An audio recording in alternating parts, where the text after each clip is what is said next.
નમસ્તે બાળ દોસ્તો, કેમ છો? મજામાં ને? ગઈ વખતે આપણે આગળના એકમમાં ઠંડી કાવ્ય વિશે જોયું હતું. કાવ્ય વાંચન પણ કર્યું હતું અને આપણે શ્રવણ પણ કર્યું હતું. ખૂબ સરસ મજાનું કાવ્ય છે ને. આપણે આજે પણ એ કાવ્યને ફરીથી શ્રવણ કરીએ અને ફરીથી પછી આગળ વધીએ. તો જોઈએ કાવ્ય.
હા તો મિત્રો, આપણે ગયા એકમમાં કેટલાક શબ્દો ઉપરથી વાક્યો બનાવવાનું જોયું હતું. બે વાક્યો આપણે બનાવ્યા હતા. કેટલાક શબ્દો આપ્યા હતા અને સાથે સાથે એ શબ્દ વાક્યમાં આવે એવી રીતે આપણે વાક્યો બનાવ્યા હતા. તમને પણ ખૂબ મજા આવી હતી અને આપણે નોંધપોથીમાં ઉતાર્યા જ હશે તમે. પણ એમાં થોડું ગૃહ કાર્ય એવું હતું કે તમારે બીજા 5 વાક્યો બનાવવાના હતા. મને વિશ્વાસ છે તમે એ વાક્યો બનાવ્યા હશે અને તમારા પરિવારના કોઈક સભ્યને બતાવ્યા પણ હશે. હવે આપણે એમાં સહેજ આગળ વધીએ. બીજી પ્રવૃત્તિ છે, એમાં જે કામ સોંપવામાં આવે છે આપણને એ કામ આપણે સ્ક્રીન ઉપર જોઈએ છીએ. પછી તમારે એ કામ તમારી નોંધપોથીમાં કરવાનું છે. પાઠ્યપુસ્તકમાં પણ જોતા રહેજો અને નોંધપોથીમાં પણ જોતા રહેજો. બંનેને સાથે સાથે રાખીને આપણે એ કામ આગળ કરીએ છીએ. તો જોઈએ સ્ક્રીન ઉપર. શબ્દો ઉપરથી વાક્ય બનાવવાનું આપણે શીખ્યા, પણ એ વખતે માત્ર એક જ શબ્દ આપવામાં આવતો હતો. હવે તમને 2 શબ્દો આપ્યા છે. સૂચના હું વાંચું છું. આપેલા 2 શબ્દો પરથી એક વાક્ય બનાવો. શબ્દો ખૂબ સહેલા છે. પહેલો શબ્દ છે, હા તમને ચિત્ર જોઈને ખ્યાલ આવી જ ગયો હશે, ટમેટું. અને બીજો શબ્દ છે પંખો. આ બંને શબ્દોને ભેગા કરીને એક વાક્ય બનાવવાનું છે. આપણે તમને મહાવરો થાય એટલા માટે અહીંયા વાક્ય બનાવીને જ મૂક્યું છે. પણ આગળ જેમ શબ્દો આવતા જાય એમ તમારે પણ તમારા મગજને સક્રિય કરવાનું છે અને એમાંથી તમારે શબ્દો શોધવાના છે, વાક્યો બનાવવાના છે. જો પહેલું વાક્ય છે, પંખા નીચે ટેબલ પર ટમેટું પડ્યું છે. આપણા વાક્યમાં ટમેટું અને પંખો બંને શબ્દો એક જ વાક્યમાં આવી ગયા. ધ્યાન રાખજો, હવે તમારે જ્યારે આ વાક્ય બનાવવાના થાય શબ્દો ઉપરથી, ત્યારે બંને શબ્દો એક જ વાક્યમાં આવવા જોઈએ. આગળનું બીજું વાક્ય જોઈએ છે. અહીં 2 ચિત્રો આપ્યા છે અને ચિત્રોની ઉપર નામ પણ લખેલા છે કે જેથી તમને ઓળખવામાં સહેલું પડે. પહેલું ચિત્ર શાનું છે? મોબાઈલ. અને બીજું ચિત્ર છે બોલ પેન, જેને આપણે ખાલી પેન પણ કહેતા હોઈએ છીએ. મોબાઈલ અને બોલ પેન. તમારે તમારી નોંધપોથીમાં બંને શબ્દો આવે એવું વાક્ય બનાવો.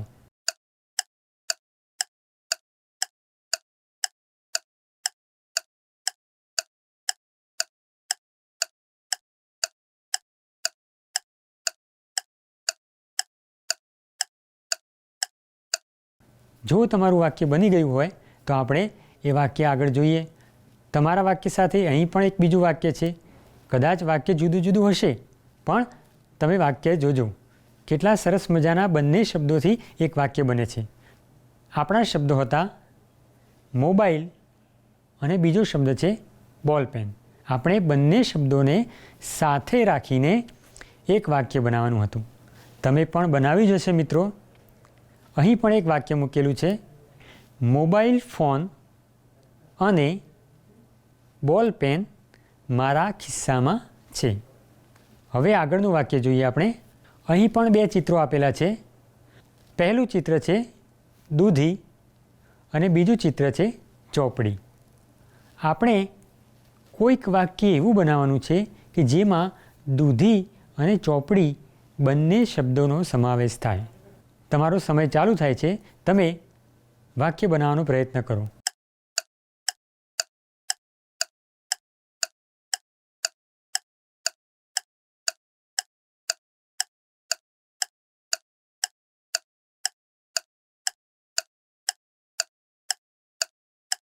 જો તમે બનાવી દીધું હોય તો ખૂબ સરસ, ધન્યવાદ. અને જો નથી બનાવ્યું તો હજુ તમારે પ્રયત્ન કરી અને વાક્ય બનાવવાનું છે. અને યાદ રાખજો મિત્રો, આ વાક્ય બની જાય એટલે તમારું જે ગૃહ કાર્ય છે એ તમારા વડીલો અથવા મોટા ભાઈ બહેનો હોય તેમને બતાવવાનું છે. પહેલું ચિત્ર છે તડકો એટલે કે સૂરજનું અને બીજું ચિત્ર છે બરફનું. હવે આપણે વાક્ય એવું બનાવવાનું છે કે જેમાં તડકો અને બરફ બંને શબ્દોનો સમાવેશ થાય. વાક્ય તમારે જાતે બનાવવાનું છે. મિત્રો, આપણે બે શબ્દો ઉપરથી વાક્યો બનાવવાનું શીખ્યા અને વાક્યો બનાવ્યા પણ ખરા. તમે પણ ખૂબ સરસ વાક્યો બનાવ્યા છે. હવે આ વાક્યો સારા અક્ષરે લખ્યા હશે એવો મને વિશ્વાસ છે. આગળ બીજી એક પ્રવૃત્તિ જોઈએ, તેમાં પણ તમને ખૂબ મજા આવશે. તમારા પાઠ્યપુસ્તકમાં આ સૂચના આપેલી છે. સૂચના હું વાંચું છું. બોક્સમાં આપેલ ટ્રાફિક સંકેતોને યોગ્ય સાઇન બોર્ડ સામે લખો અને આ નિશાનીઓ શું સૂચવે છે તેની ચર્ચા કરો.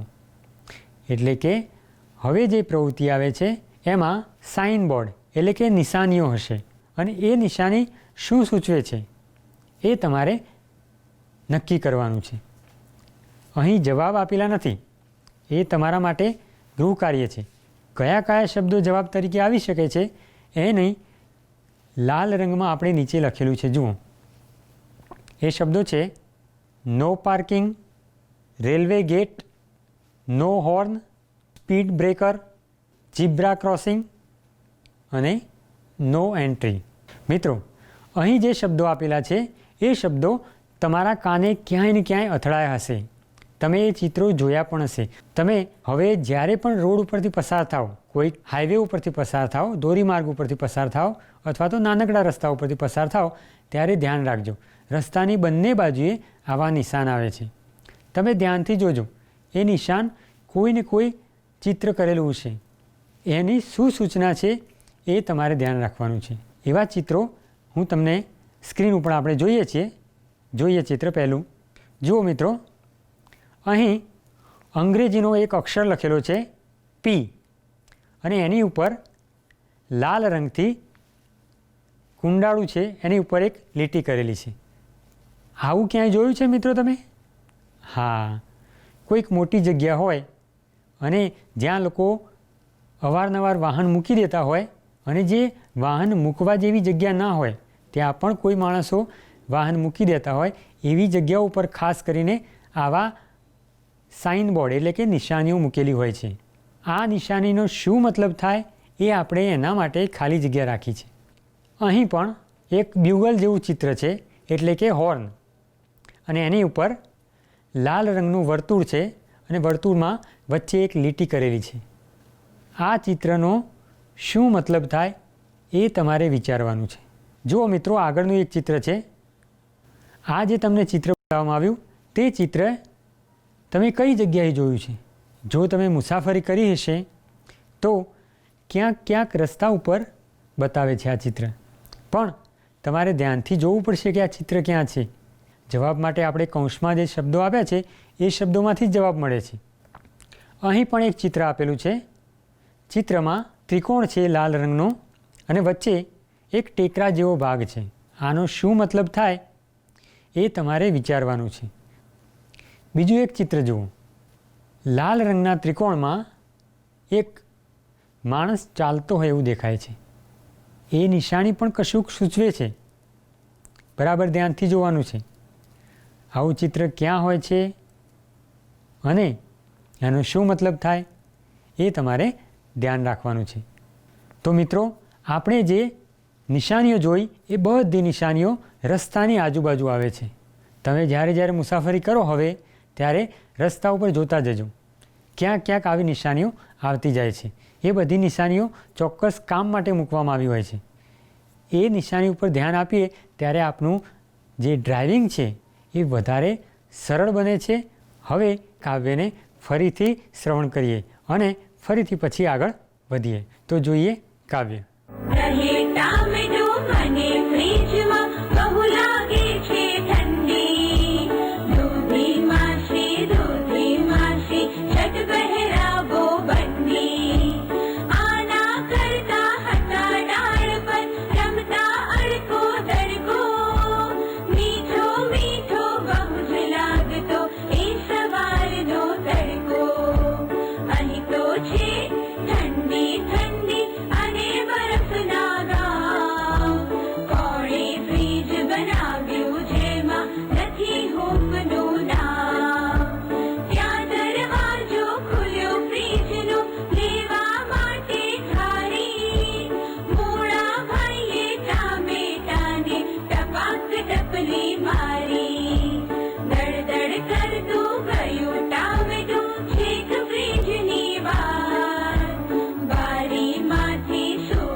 હવે બીજી એક પ્રવૃત્તિ આપણે આગળની જોઈએ છે.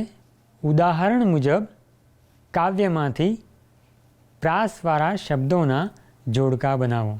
તમને થશે પ્રાસવાળા એટલે શબ્દ શું? તો પ્રાસવાળા શબ્દો એટલે આપણું જે વાક્ય હોય એ વાક્યમાં સરખા ઉચ્ચાર આવતા હોય. એનો અર્થ ભલે અલગ થતો હોય પણ ઉચ્ચાર સરખો થતો હોય એવા શબ્દો એટલે કે પ્રાસવાળા. જુઓ મિત્રો, સ્ક્રીન ઉપર બે શબ્દો આપેલા છે, ઠંડી અને એની સામે છે બંડી. બંને શબ્દોનો અર્થ અલગ છે પણ સરખા પ્રાસવાળા શબ્દો છે. આવા શબ્દો આપણે કાવ્યમાંથી શોધીને લખવાના છે. હવે તમને કાવ્ય સ્ક્રીન ઉપર આપવામાં આવશે અને આપણે શબ્દો જોતા જઈશું. બરાબર છે? કયા કયા શબ્દો પ્રાસવાળા છે? મને તો અહીં પ્રાસવાળા ઘણા બધા શબ્દો દેખાય છે. જોયા મિત્રો? આપણે પહેલી લીટીમાં એક શબ્દ છે અને બીજી લીટીમાં પણ એક શબ્દ છે, ઠંડી અને બંડી. હવે બીજા કેટલાક શબ્દો તમારે શોધવાના છે. બરાબર છે? બે લીટી હું બોલું છું એમાં તમે જુઓ કે એવા શબ્દો ક્યાંય આવે છે. આના કરતા હતા ડાળ પર રમતા અડકો દડકો, મીઠો મીઠો મને જ લાગતો એ સવારનો તડકો. વિચારો મિત્રો, અહીં કોઈ એવો શબ્દ આવ્યો કે જેમાં પ્રાસ સરખો હોય? આના કરતા હતા ડાળ પર રમતા અડકો દડકો, મીઠો મીઠો મને જ લાગતો એ સવારનો તડકો. તો મિત્રો, તમને વધુ સરળતા પડે એ માટે બે શબ્દો હું તમને કહું છું. પહેલા વાક્યમાં છેલ્લો શબ્દ છે દડકો અને એની પછીની લીટીમાં છે તડકો. એટલે કે બંને શબ્દો છે પ્રાસવાળા, દડકો અને તડકો. આગળના વાક્યો આપણે જોઈએ. એમાં તમારે શબ્દો શોધવાના છે. અહીં બસતો છે ઠંડી ઠંડી અને બરફના ગામ, કોણે ફ્રીજ બનાવ્યું જેમાં નથી હૂંફનું નામ. અહીં પણ બે શબ્દો છે. બે શબ્દો તમને જો મળી ગયા હોય તો તમારી નોંધમાં અથવા પાઠ્યપુસ્તકમાં લખવાના છે. શબ્દ લખાઈ જાય એટલે આપણે આગળની લીટી જોઈએ. આ દરવાજો ખુલ્યો ફ્રીજનો, લેવા માટે ઘારી, મૂળાભાઈએ ટમેટાને ટપાક ટપલી મારી. અહીં ફરીથી બે શબ્દો છે. એ બંને શબ્દોને આપણે આપણા પાઠ્યપુસ્તકમાં નોંધવાના છે. આગળની લીટી, દળદળ કરતું ગયું ટમેટું, છેક ફ્રીજની બહાર, બારીમાંથી સૂરજ જોયો નથી ખુશીનો પાર. મિત્રો, સ્ક્રીન ઉપર જે શબ્દો છે એમાંથી નોંધતા રહેજો.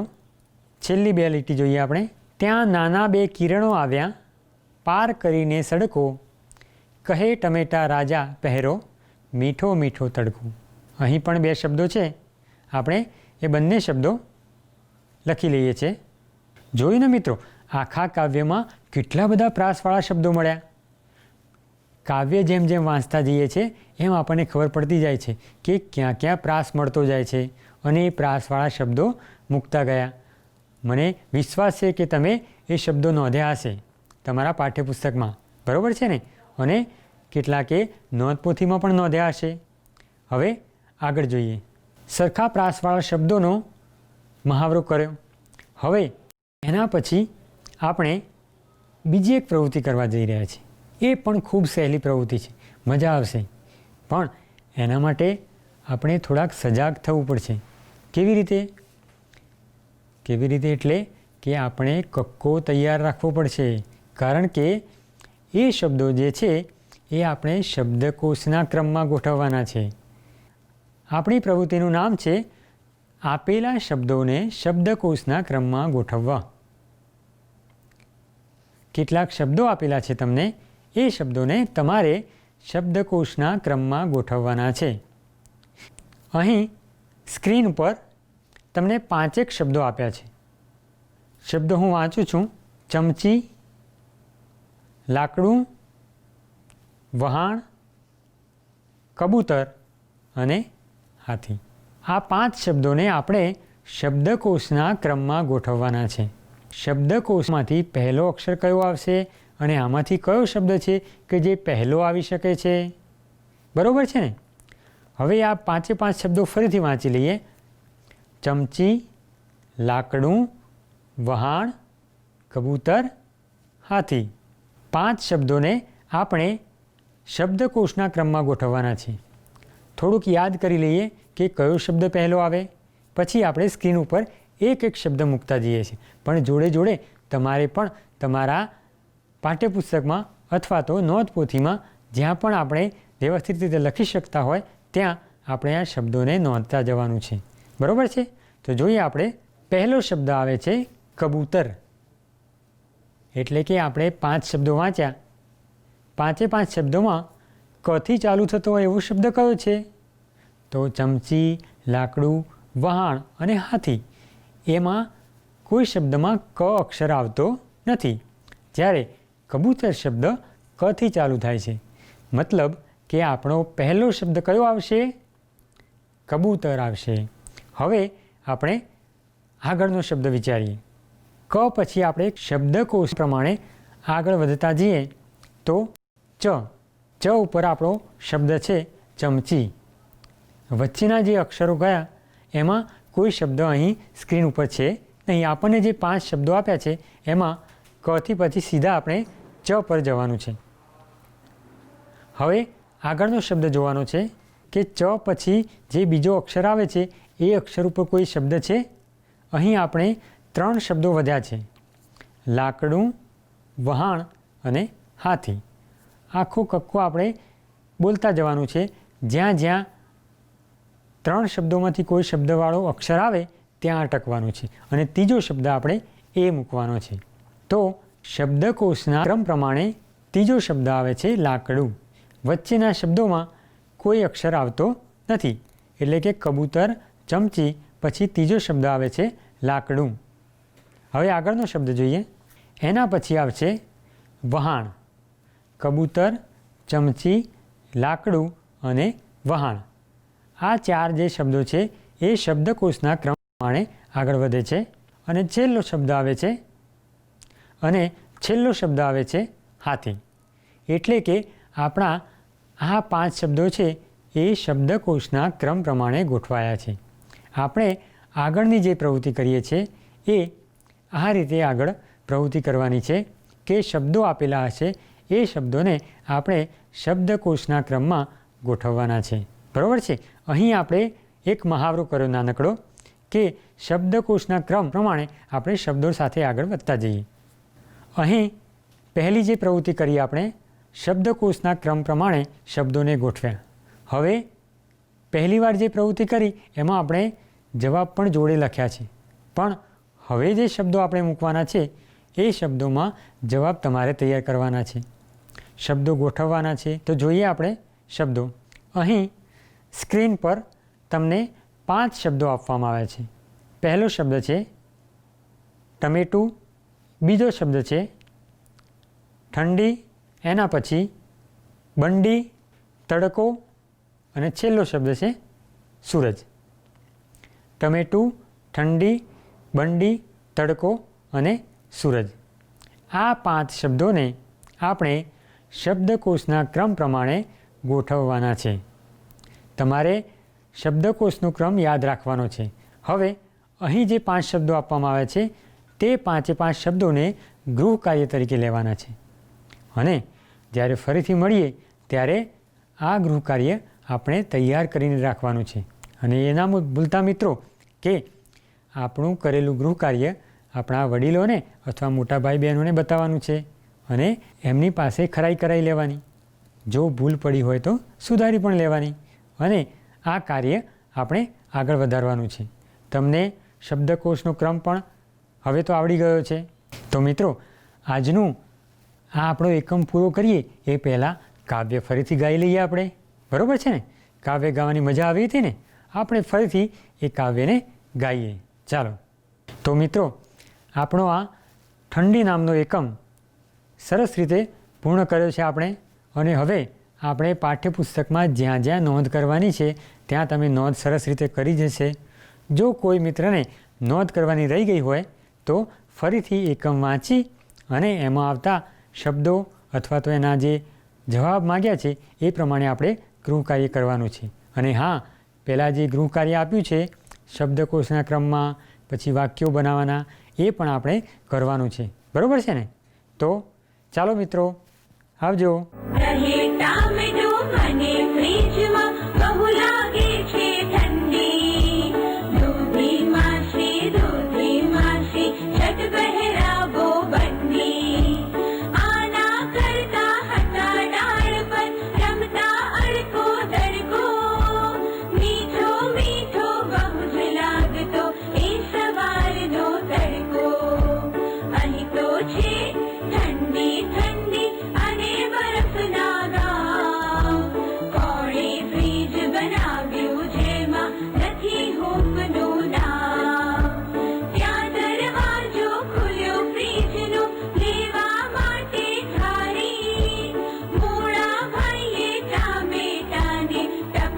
टपली मारी दड़ दड़ कर